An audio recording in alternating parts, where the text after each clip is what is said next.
muitos os personagens que fizeram a história de Portugal ser conhecida pelo mundo todo. Alguns merecem ser citados, como Vasco da Gama, Dom João VI, Pedro Álvares Cabral, Camões, Fernando Pessoa, entre outros.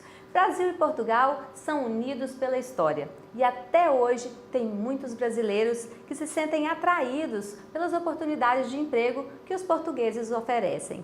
Mas tem também quem faça o contrário. Vasco Vieira é português e veio para o Brasil há mais de 10 anos. Da cidade de Porto, ele veio para Valadares, adivinha por qual motivo? Mas é verdade, eu vim para o Brasil porque me apaixonei por uma mulher na internet. Saudades ele sente da cultura portuguesa. São João é a maior festa comemorada na cidade de Porto, uma cidade linda e cheia de encantos. E a comida, até hoje, ele não consegue se adaptar. A comida lá é bem melhor que a de cá. Para mim, não é?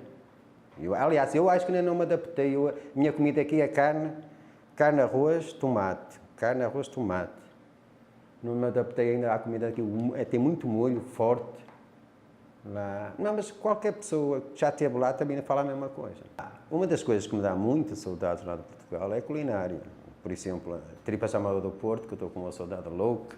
Ele não gosta de comparar Brasil com Portugal, mas uma coisa e outra ele arrisca falar. Não tem lixo nas ruas. Ninguém joga lixo nas ruas. É certo que tem mais lixeiras do que aqui, mas aqui também tem menos porque as pessoas destroem. No caso de trabalho, aqui no Brasil, se entra às 8 horas e tem uma tolerância de 8 e 10, chega ao trabalho às 8 e 20.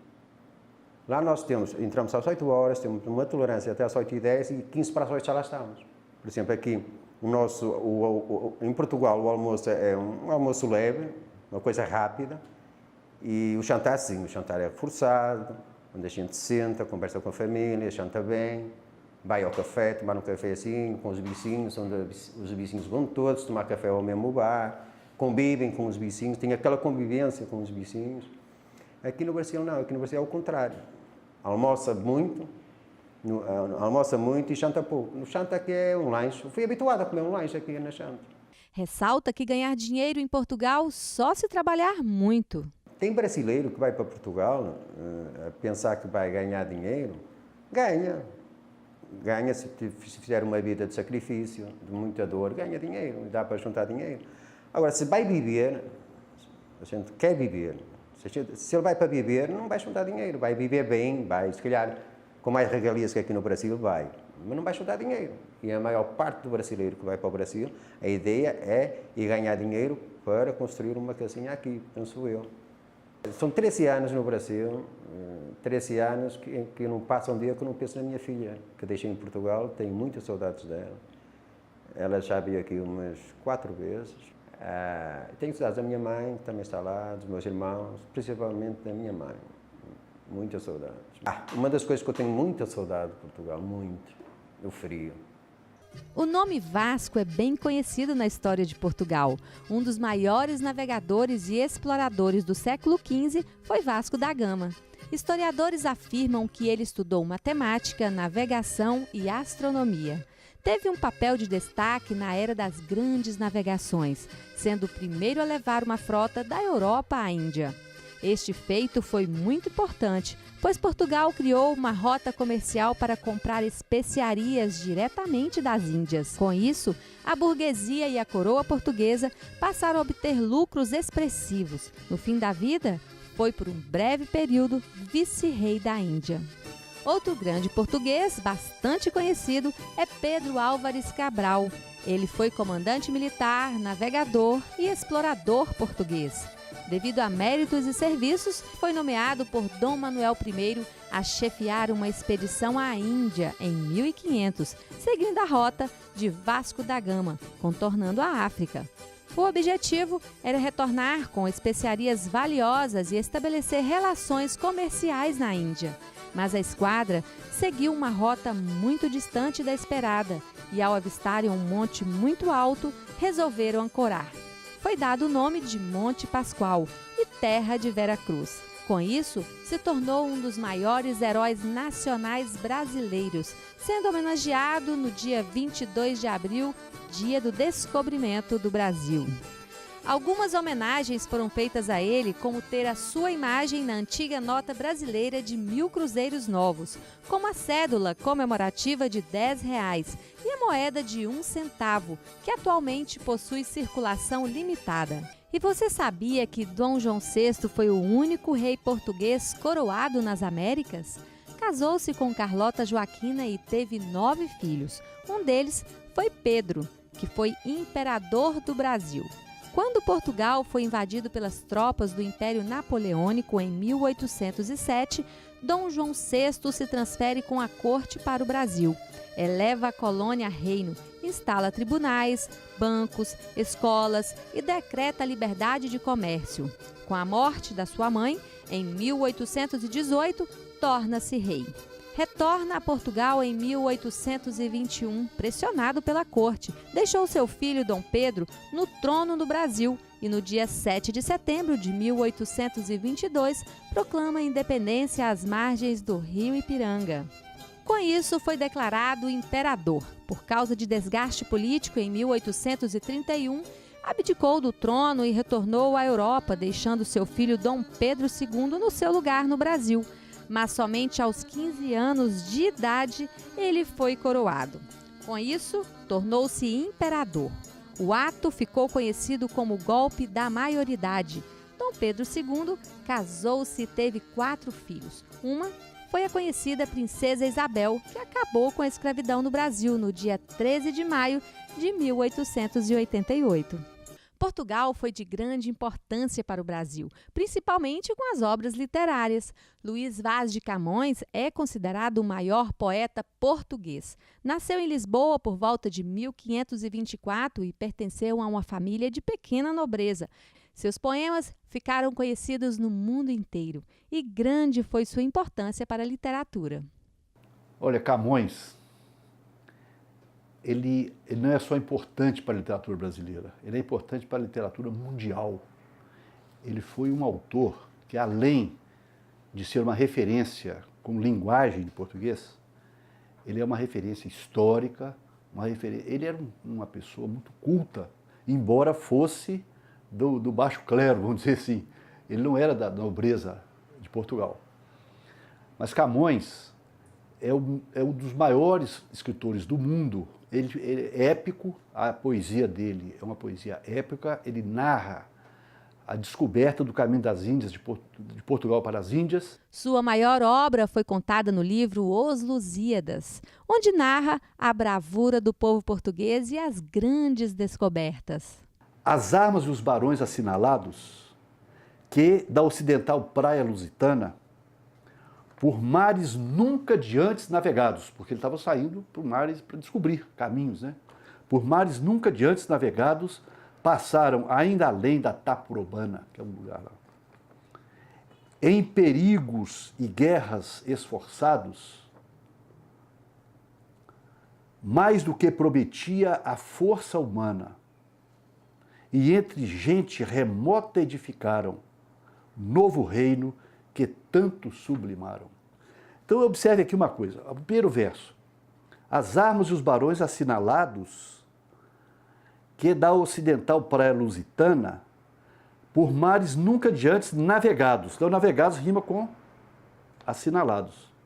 Depois vem, passaram ainda além da Taprobana, quer dizer, rima com lusitana, e vai por aí afora. Nos 2 últimos versos, são versos chamados emparelhados. Agora, o que é admirável nesses poetas mais antigos é o rigor da rima, o rigor da métrica. Todos os versos do Camões, se você for contar as sílabas métricas, tem o mesmo número, são 10 sílabas. E o interessante é que a acentuação recai na 6ª e na 10ª sílaba. Sempre. Todos. Tem que ser muito artista para fazer isso. Camões influenciou grandes escritores com seus poemas e um deles Ilvesce faz questão de contar e considera a mais bela declaração de amor. Camões, quando estava voltando das Índias, ele estava na guerra, houve um naufrágio. E E nesse naufrágio, a amada dele faleceu. Era uma oriental. E ele fez uma poesia que, para mim, é uma as maiores declarações de amor da história. É fantástico. Ele fala assim: alma minha gentil que te partiste, tão cedo desta vida descontente, repousa lá no céu eternamente, e viva eu cá na terra sempre triste. Se lá no assento etéreo onde subiste, memória desta vida se consente, não te esqueças daquele amor ardente que já nos olhos meus tão puro viste. E se vires que pode merecer-te alguma coisa a dor que me ficou, da mágoa, sem remédio de perder-te, pede a Deus que teus anos encurtou, que tão cedo de cá me leve a ver-te, quão cedo dos meus olhos te levou. Então, alguns críticos literários fizeram dizer que Machado de Assis, que era também um grande escritor mundial, era um homem complexado. E ele encontrou Carolina, que foi a mulher da sua vida, foi a mulher que era uma muleta dele. E a Carolina morreu. Então ele também é uma declaração fantástica de amor, mas é filosoficamente diferente da de Camões. Ele fala assim, a poesia é a Carolina. Então ele fala: querida, aos pés do leito derradeiro, em que descansas dessa longa vida, aqui venho e virei, pobre querida, trazer-te o coração de companheiro. Pulsa-lhe aquele afeto verdadeiro, que a despeito de toda a humana lida, fez a nossa existência apetecida e num recanto pôs o mundo inteiro. Trago-te flores, restos arrancados da terra que nos viu unidos e ora mortos nos deixa e separados. Que se eu tenho nos olhos mal feridos, pensamentos de vida formulados, são pensamentos idos e vividos. Alguns críticos literários já quiseram dizer que Machado de Assis teria copiado de Camões, mas se você fizer uma análise literária, análise gramatical, filosófica dessa poesia, você vai ver que não há nada disso. O motivo era o mesmo: a perda da amada. Mas Camões acreditava no amor transcendental, no amor pós-vida, e Machado de Assis não. Mas Camões inspirou outros grandes poetas e portugueses. Bocage. Bocage foi um poeta fantástico. Ele tinha muita poesia sensual, muita coisa. No fim da vida, ele inclusive se arrependeu de muita coisa que ele escreveu. Ele pediu para o pessoal rasgar. Quem acreditou nele, rasga os meus versos e crê na eternidade, porque ele pregou muita a descrença dele. Tem uma poesia dele, que eu vou pedir licença para ver daqui, e que ele fala assim: modelo meu tu és, mas, ó tristeza, se te imito nos transes da ventura, não te imito nos dons da natureza. Bocage era um cidadão, era um poeta. Alguns o consideram como poeta até melhor do que Camões. Agora, há um outro autor português que vocês conhecem, que todo mundo conhece muito bem, que é muito citado. Veja como ele também influenciou a poesia do Brasil, das Américas e do mundo. Fernando Pessoa. Fernando Pessoa era outro poeta fantástico. Há uma poesia dele aqui que eu gostaria de ler. Navegar é preciso. Todo mundo conhece isso, né? Todo mundo conhece essa poesia, esse Pedro Assis. Navegadores antigos, ele começa assim: navegadores antigos tinham uma frase gloriosa: navegar é preciso, viver não é preciso. Porque a navegação naquela época era tudo, era o que conquistava o mundo.